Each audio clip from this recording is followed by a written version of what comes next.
네, 오늘 저는 주신 말씀을 통해서 나사렛 예수 그리스도의 이름으로라고 하는 제목을 가지고 하나님 말씀을 증거하겠습니다.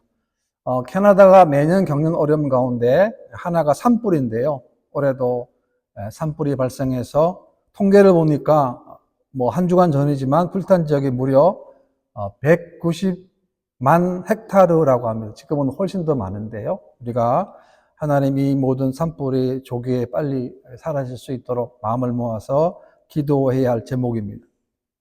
세상이 어지러울수록 성도들은 마음을 모아 하나님 앞에 기도해야 하는 것입니다. 예수님이 왜 이 땅에 오셨습니까?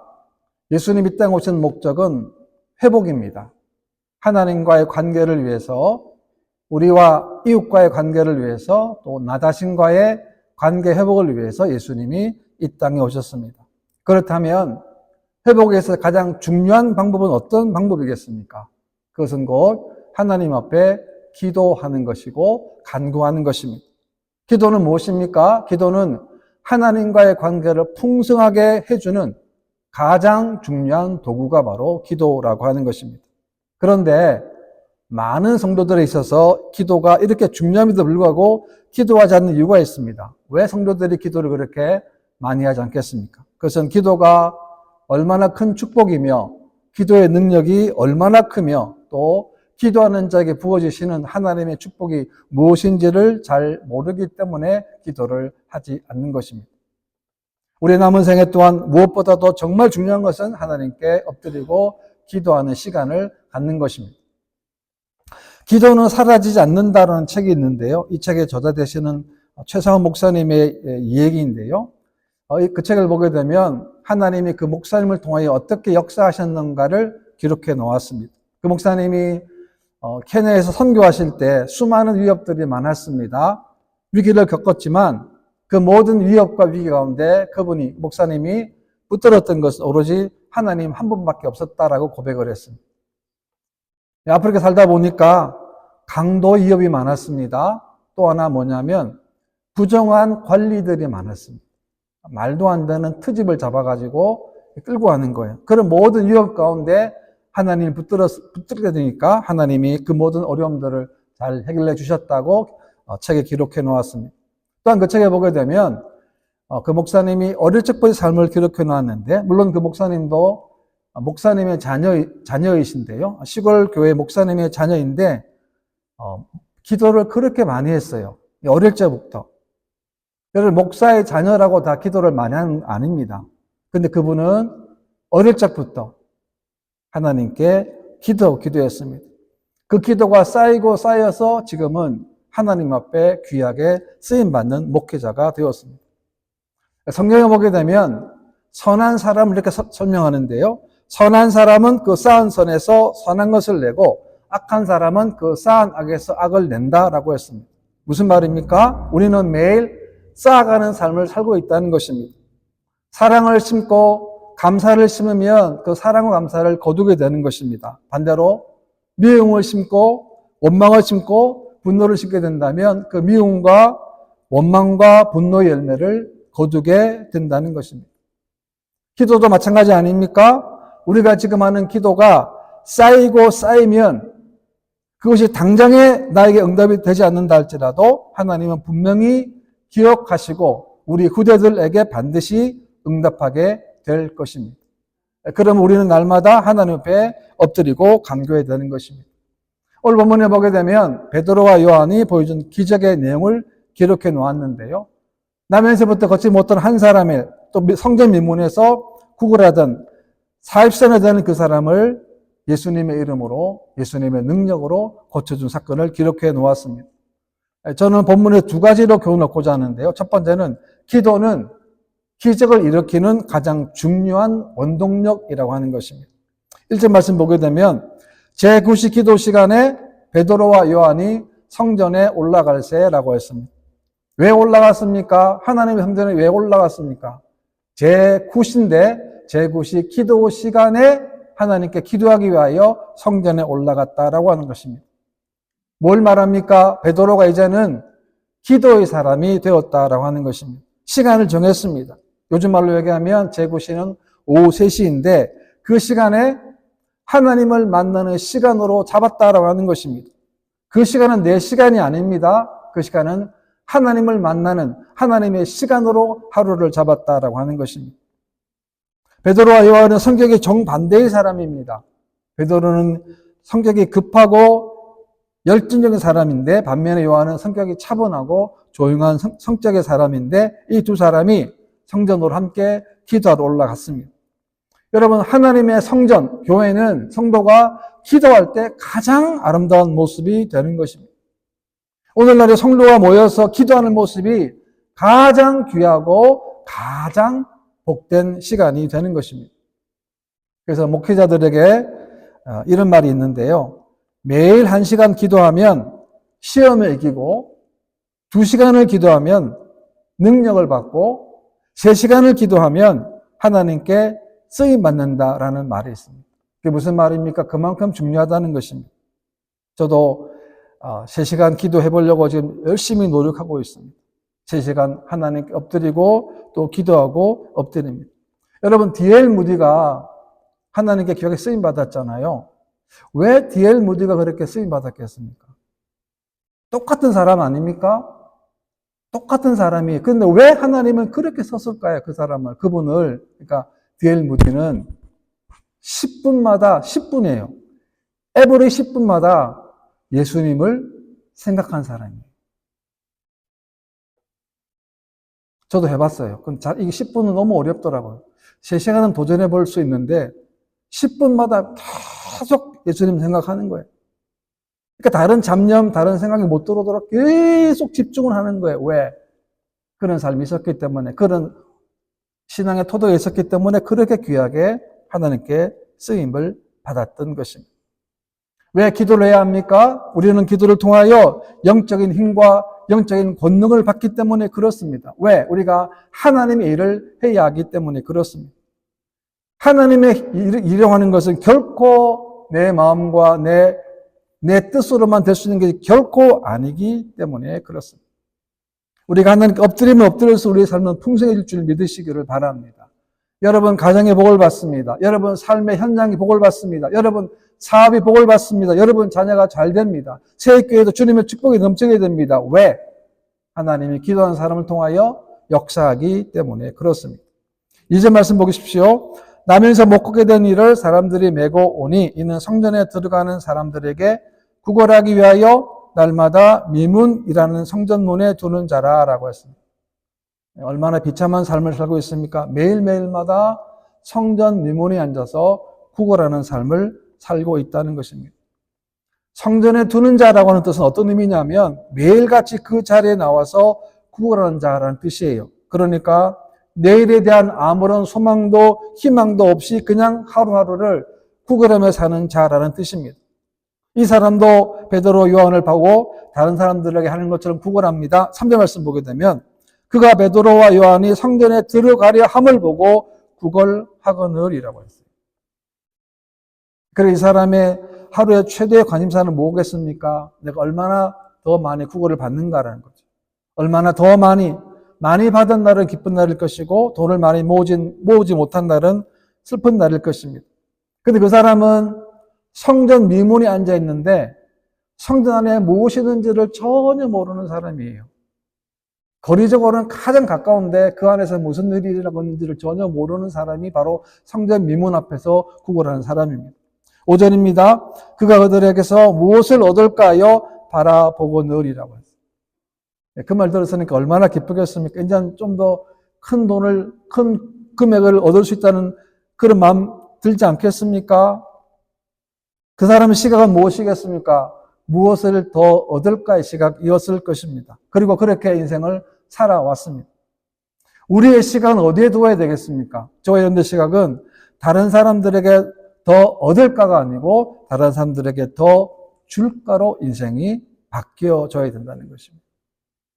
오늘도 우리의 기도를 기다리는 사람들이 분명히 있습니다. 오늘도 우리가 고통받는 사람들, 또 절망에 빠진 사람들, 우리의 기도가 필요한 사람들이 분명히 있는데 그들을 위한 우리가 기도의 중보자가 되어야 하는 것입니다. 우리는 그 영혼을 위해서 날마다 엎드리며 기도하며 간구해야 하는 것입니다. 그 다음에 두 번째는 예수 그리스도의 능력을 선포합니다. 6절인데요. 베드로가 이르되 은과 금은 내게 없거니와 내게 있는 이것을 내게 주노니 나사렛 예수 그리스도의 이름으로 일어나 걸어라 하고 라고 했습니다. 근데 지금 베드로가 뭐라 그럽니까? 베드로는 이 사람이 가장 듣기 싫은 말을 듣게 되는 것이죠. 그것은 뭐냐면 은과 금이 없다는 거예요. 지금 이 사람 바라는 것은 은과 금인데 그 은과 금이 없다는 거예요. 여러분, 은과 금은 인간의 영혼을 구원하지 못합니다. 은과 금으로는 인간의 근본적인 문제를 해결할 수가 없습니다. 죄의 문제, 죽음의 문제, 저주의 문제를 해결받지를 못하는 것입니다.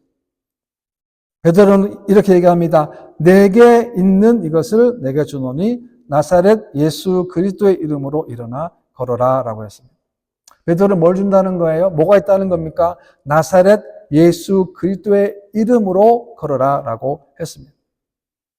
여러분이 베드로에게 이 나사렛 예수 그리스도의 이름이 바로 기적의 시작이 되는 것입니다. 여러분들은 한 주간 어떻게 살아오셨습니까? 여러분들의 마음속에는 무슨 마음으로 살아오셨습니까? 어떤 생각으로 살아오셨습니까? 우리도 마찬가지입니다. 우리의 마음속에 항상 예수 그리스도가 함께 하셔야 하는 것입니다.